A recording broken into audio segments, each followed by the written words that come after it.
आज हम समझेंगे कि रिसर्च होती क्या है, इसका मीनिंग क्या है, कुछ वेल नोन डेफिनेशन क्या कहती हैं और क्या ऑब्जेक्टिव या गोल होते हैं एक रिसर्च के। So let's get started. Research दो शब्दों से मिलकर बना है, re and search. Re means again and search means to find out. तो रिसर्च का लिटरल मीनिंग हुआ फिर से खोजना या नए तरीके से जानकारी प्राप्त करना। अगर हम डेफिनेशन देखें तो एडवांस लर्नर डिक्शनरी कहती है research is a careful investigation और inquiry especially to research for a new fact in any branch of knowledge. मतलब किसी भी सब्जेक्ट में नए फैक्ट्स को ढूंढना, सिस्टमैटिक और केयरफुल इंक्वायरी करना, उसी को रिसर्च कहते हैं। ये अब एक और मॉडर्न और एकेडमिक डेफिनेशन देख लेते हैं जो जॉन डब्ल्यू क्रेसवेल ने दी थी, जो कि रिसर्च मैथोलॉजी के एक एक्सपर्ट हैं।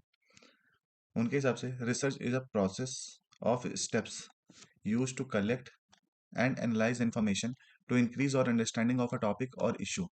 इसका मतलब है कि रिसर्च एक ऐसा प्रोसेस है जिसमें हम step by step data collect करते हैं, उसको एनालाइज करते हैं ताकि किसी भी इशू को समझने की हमारी अंडरस्टैंडिंग इंप्रूव हो सके।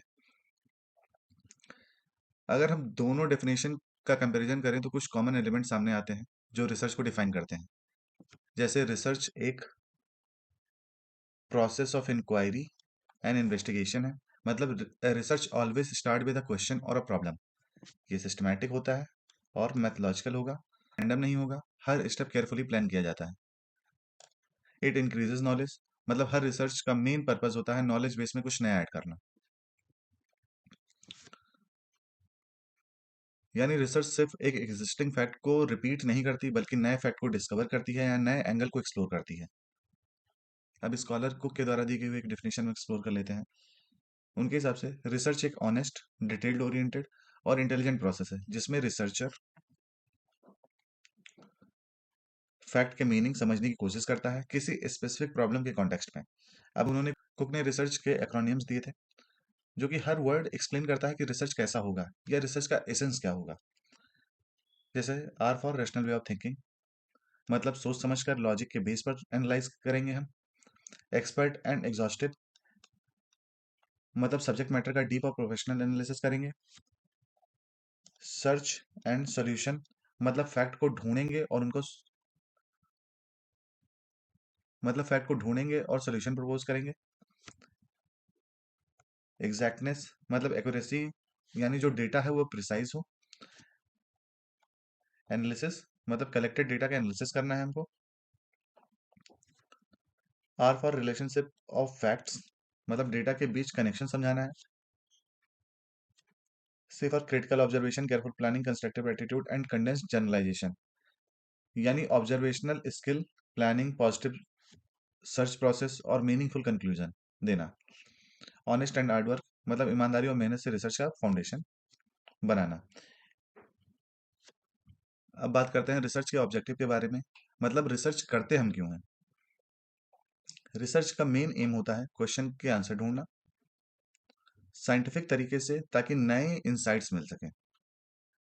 ठीक है, अब इसमें कुछ बुलेट पॉइंट्स में दिए हुए हैं, जैसे gain familiarity with new phenomena और develop new insight into phenomena, मतलब जब किसी नए कॉन्सेप्ट को समझना हो। जैसे कोविड-19 आने के बाद रिसर्चर ने नए वायरस स्ट्रक्चर को समझने के लिए रिसर्च की, या आजकल एआई पे बहुत काम हो रहा है कि उसका इम्पैक्ट कैसे पड़ रहा है हमारे ब्रेन पे। Review and synthesise the existing knowledge, मतलब जब पहले से अवेलेबल इन्फॉर्मेशन को समराइज या इंटीग्रेट किया जाता है। इसका एग्जांपल से समझ सकते हैं ऐसे कि अगर कोई रिसर्चर एजुकेशन पे काम कर रहा हो तो तो वो एग्जिस्टिंग स्टडीज को रिव्यू करके एक नया व्यू पॉइंट डेवलप कर सकता है। तीसरा है इन्वेस्टिगेट सम एग्जिस्टिंग सॉल्यूशन और प्रॉब्लम, मतलब जब कोई करंट इशू डिटेल में समझा जाता है। जैसे एग्जांपल कि फार्मर सुसाइड किस कारण से हो रहे हैं, किस रीजन में ज़्यादा हो रहे हैं। Next one is offer solution to a problem, मतलब जब रिसर्च किसी प्रॉब्लम का सॉल्यूशन सजेस्ट करती है। एग्जांपल ट्रैफिक को रिड्यूस करने के लिए स्मार्ट सिटी डिज़ाइन पे research. Next one is explore and analyse more general issue, मतलब ब्रॉडर सोशल या इकोनॉमिक इशू को समझना। Example gender inequality in education, global warming. Sixth one is construct और क्रिएट अ न्यू प्रोसीजर और system, जब research नए model, framework या system develop करती है। एग्जांपल ई लर्निंग के लिए एक नया यूजर फ्रेंडली मॉडल डिजाइन करना। Seventh one is generate new knowledge, ये सबसे फंडामेंटल ऑब्जेक्टिव है। नए फैक्ट्स, इंसाइट या थ्योरीज डेवलप करना। जैसे कि अगर हम बात करें बिहेवियरल इकोनॉमिक्स में ह्यूमन डिसीजन मेकिंग पे नए थ्योरीज दी हैं जो ट्रेडिशनल थ्योरी से काफ़ी अलग है। Next topic is characteristics of research. पहला कैरेक्टरिस्टिक्स है रिसर्च का ऑब्जेक्टिविटी। मतलब रिसर्च आपकी पर्सनल फीलिंग, इमोशंस, रिलीफ और बायसेस से दूर होनी चाहिए। रिसर्चर को अपनी प्रेजेंस, अपना बिहेवियर, रिसर्चर का एटीट्यूड किसी भी तरीके से रिसर्च को इन्फ्लुएंस नहीं करना चाहिए। अब ऑब्जेक्टिविटी को इंश्योर करने के लिए चार प्रैक्टिकल तरीके हैं। प्रोसीजरल सेफगार्ड का मतलब कि हर ऑब्जर्वेशन और डेटा एनालिसिस का रिटन रिकॉर्ड मेंटेन करना। रिपोर्ट्स स्टैंडर्ड फॉर्मेट में लिखना ताकि साइंटिफिक कम्युनिटी समझ सके और क्रिटिकली इवेल्युएट कर सके। जैसे कि एग्जांपल, अगर आप एक सर्वे कर रहे हो स्टूडेंट स्ट्रेस पे, तो उसका raw data, questionnaire, code book सब अटैच करके देना चाहिए। Second one is standardisation. मतलब हर पार्टिसिपेंट के लिए same condition, same tool, same process. जैसे कि अगर आप 10th क्लास स्टूडेंट पे टेस्ट कंडक्ट कर रहे हो, तो सबके लिए सेम टेस्ट टाइमिंग, इंस्ट्रक्शन और इन्वायरमेंट होना चाहिए। तीसरा है ऑपरेशनलाइजेशन ऑफ कॉन्सेप्ट। इसका मतलब है जब आप एब्स्ट्रैक्ट कॉन्सेप्ट को मेजरेबल बनाते हो। जैसे कि एंजाइटी एक एब्स्ट्रैक्ट कॉन्सेप्ट है, हम उसको छू नहीं सकते हैं, इंसान उसको केवल फील कर सकता है। तो एंजाइटी को आप एक स्कोर सिस्टम के थ्रू डिफाइन करते हो, जैसे 1 to 10। Fourth one is avoiding biases. मतलब कोई भी एक्सटर्नल इन्फ्लुएंस नहीं होना चाहिए रिसर्च पे, जैसे कि मीडिया या कल्चर का। कोई भी पर्सनल बायसेस नहीं होना चाहिए, जैसे अपने पास्ट एक्सपीरियंस या बिलीफ सिस्टम का। क्योंकि ऑब्जर्वर बायस नहीं होना चाहिए, मतलब जब रिसर्चर अपनी परसेप्शन के बेस पे इंटरप्रेट करता है।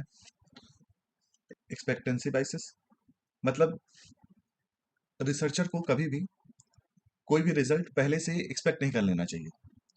प्लेसिबो बायसेस मतलब जब पार्टिसिपेंट फील करता है कि रिजल्ट आ गया है बस क्योंकि उन्होंने कुछ किया है। ये कैरेक्टरिस्टिक्स है। रिलायबिलिटी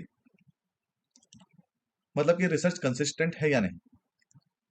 क्या रिसर्चर अगर सेम मेथड, सेम कंडीशन में, सेम टाइप ऑफ पॉपुलेशन पे रिसर्च रिपीट करे, तो क्या सेम रिजल्ट मिलेगा उसको। वैलिडिटी का सिंपल मतलब है एक्यूरेसी, कि आप वही चीज एक्यूरेटली मेजर कर पा रहे हो जो आपको करनी थी। वैलिडिटी इंश्योर करता है कि रिसर्च जो है वो अनबायस्ड होगा और फ्री फ्रॉम सिस्टमैटिक एरर होगा। मतलब उसमें कोई सिस्टमैटिक एरर नहीं होगा, सारे प्रोसीजर फॉलो किए गए हैं। वैलिडिटी इंश्योर कि हम रिसर्च को सही डायरेक्शन में मूव कर ही नहीं सकते हैं। और अगर हम देखें एक तरीके से, तो वैलिडिटी रिलायबिलिटी से ज़्यादा इंपॉर्टेंट है एक तरीके से। अब कुछ डिफरेंट तरीके के वैलिडिटी हैं, उनको देख लेते हैं हम। टाइप्स ऑफ वैलिडिटी में इंटरनल वैलिडिटी मतलब रिसर्चर ने जो कॉज इफेक्ट रिलेशनशिप स्टेब्लिश किया है, क्या वो लॉजिकली करेक्ट है। Second one is external validity मतलब क्या रिसर्च जनरलाइज हो सकता है दूसरे इन्वायरमेंट या लोगों पर। Third one is face validity मतलब जब टूल्स को देख कर लगता है कि ये सही चीज मेजर कर रहा है। एग्जाम्पल, पर्सनालिटी टेस्ट जिसे देखकर पार्टिसिपेंट कहते हैं कि हाँ ये मेरी पर्सनालिटी ट्रेट्स चेक कर रहा है। Fourth one is content validity मतलब क्या टूल उस कॉन्सेप्ट के सही एस्पेक्ट कवर कर रहा है। मतलब अगर मेंटल हेल्थ सर्वे सिर्फ एंजाइटी पे फोकस करता है और डिप्रेशन को इग्नोर कर देता है, तो कंटेंट वैलिडिटी लो ही होगा। वन इज क्राइटेरियन वैलिडिटी मतलब क्या इंडिकेटर फ्यूचर रिजल्ट के साथ मैच करता है। जैसे कि एग्जांपल में अगर हम देखें तो ऐसे समझ सकते हैं कि अगर एक कोई इंटरव्यू दे रहा है, उसका इंटरव्यू स्कोर और उसका जॉब परफॉर्मेंस क्या को रिलेट कर रहे हैं। Sixth one is construct validity मतलब क्या वेरिएबल लॉजिकली लिंक्ड कंस्ट्रक्ट के साथ रिलेट करता है। अब अगर हम इसको एग्जांपल के साथ समझें तो एजुकेशन लेवल बढ़ाने से इनकम लेवल बढ़ता है। अब अगर बढ़ता है तो ये कंस्ट्रक्ट वैलिडिटी शो करता है। Fourth characteristics is accuracy. Accuracy closely related है वैलिडिटी से। मतलब रिसर्च के टूल्स, मेजरमेंट और उसका प्रोसेस सब हाईली प्रिसाइज और इंटर रिलेटेड होने चाहिए। एग्जाम्पल, अगर रूरल एरिया का स्टडी करना हो और आप अर्बन क्वेश्चनियर यूज करो, तो एक्यूरेसी जीरो हो जाती है। ठीक है, मतलब best selection of tools and properly calibrated process ये एक्यूरेसी बिल्ड करता है। Fifth characteristics is credibility credibility का मतलब है ट्रस्ट वर्दीनेस ऑफ रिसर्च। जैसे कि प्राइमरी डेटा क्रेडिबल होती है लेकिन कॉस्टली होती है। सेकेंडरी डेटा कम कॉस्ट करता है लेकिन उसकी क्रेडिबिलिटी डिपेंड करती है सोर्स पे। अगर आप फेक या अनवेरिफाइड रेफरेंसेस साइट करें तो आपकी रिसर्च का क्रेडिबिलिटी कम हो जाता है। सिक्स्थ वन इज जनरलाइजेशन, मतलब रिसर्च के फाइंडिंग कितने लार्ज पॉपुलेशन पे अप्लाई हो सकते हैं। जैसे कि sample must represent the entire population, मतलब जो भी हमने सैंपल लिया है, सेलेक्ट किया है, वो पूरे इंटायर पॉपुलेशन को रिप्रेजेंट करना चाहिए। अगर हम इसको एग्जांपल से समझें तो अगर हम मेट्रो सिटीज के स्टूडेंट पे रिसर्च करके उसको रूरल एरिया पे अप्लाई करना चाहें तो रिजल्ट हमेशा पुअर ही आएगा। रिसर्च हमारा वेग ही होगा वो। Seventh one is empirical research, मतलब एम्पेरिकल रिसर्च का मतलब है जो डायरेक्ट ऑब्जर्वेशन या रियल लाइफ डेटा पे बेस्ड हो। मतलब कि एम्पेरिकल रिसर्च थ्योरेटिकल नहीं होती है, ये ग्राउंड रियलिटी पे डेटा कलेक्ट करती है। जैसे कि फील्ड सर्विस से पता लगाना कि मनरेगा वर्कर को टाइमली पेमेंट मिल रहा है कि नहीं मिल रहा है, ये सब हमारा एम्पेरिकल रिसर्च में आ जाएगा।